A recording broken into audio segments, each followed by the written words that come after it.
The Omega Institute for Holistic Studies is a non-profit educational retreat center in Rhinebeck, New York, founded in 1977 by Stefan Rechtschaffen and Elizabeth Lesser, coming off the heels of a spiritual movement that grew throughout the 1960s. And they saw society as one that was really ripe for exploring holistic and sustainable ways of living. And the idea of Omega was that you would come here to gain life skills that you wouldn't get in a traditional university setting. Every year, Omega sees more than 23,000 tourists coming for workshops, special lectures, conferences, and retreats. We have the kinds of workshops that you might already expect, like yoga and Tai Chi and meditation, but we also offer professional trainings. We offer workshops in culinary arts, in music, in dance, in writing. We offer psychology and courses in science and spirituality, designed to foster lifelong learning, inspired living, and building community. Some people come because they are processing a life change or because they want to gain professional skills. Others come simply to unplug and unwind. And we hear over and over again that people leave Omega feeling rejuvenated and ready and better prepared to return to the rigors of everyday life. We have a vegetarian dining hall here on campus, prepared to serve between 500 and 1,700 meals a day, depending on the program that's happening on campus. The dining hall draws from more than 10 local farms across the Hudson Valley, all local, organic, and sustainable. The food is prepared both very flavorfully and also simply for people with food allergies. We have homemade breads and also hot foods, delicious juices, organic free trade coffee. But we also look at the total carbon footprint, so if buying something organic means it's coming from California, then that's a decision that we have to make case by case. Jet fuel. Yes, jet fuel. And we really do emphasize supporting the local community. We believe in buying local first, so we try to buy all organic and local, and sometimes we have to make some difficult decisions. The Omega Garden grows sustainable organic food, and because they serve such a high volume of guests every day on the campus, the garden is not able to sustain the dining hall, so it is primarily ornamental, and fresh herbs and greens are typically used in the cafe setting.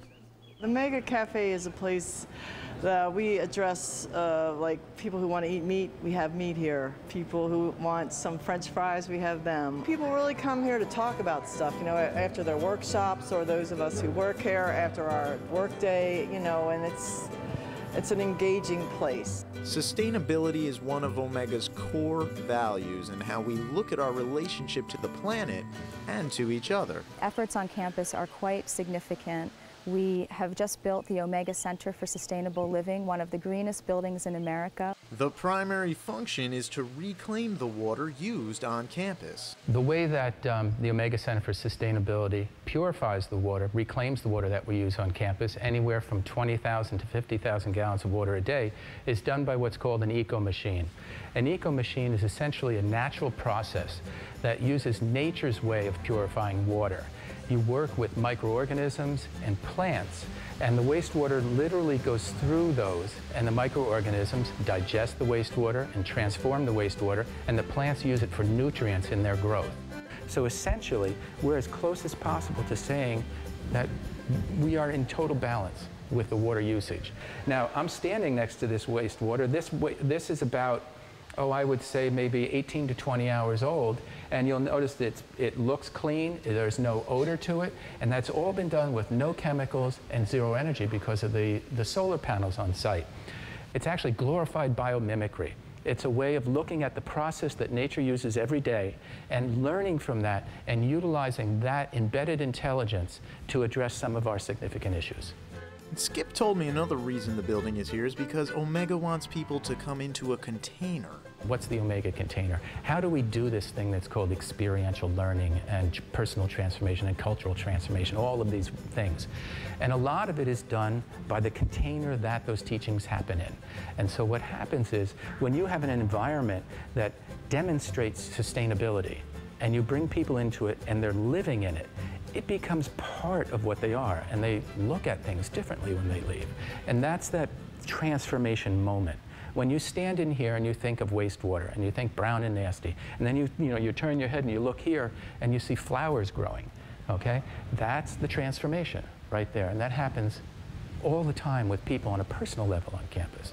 So this is an integration of how do you, as an organization, a nonprofit organization, put a stake in the ground and say, these are the things that are important to us, and we're really going to look at what is the best way that we can deliver this, and to make that possibility robust and give each person a deep enough experience of that so that there's actually the potential for change.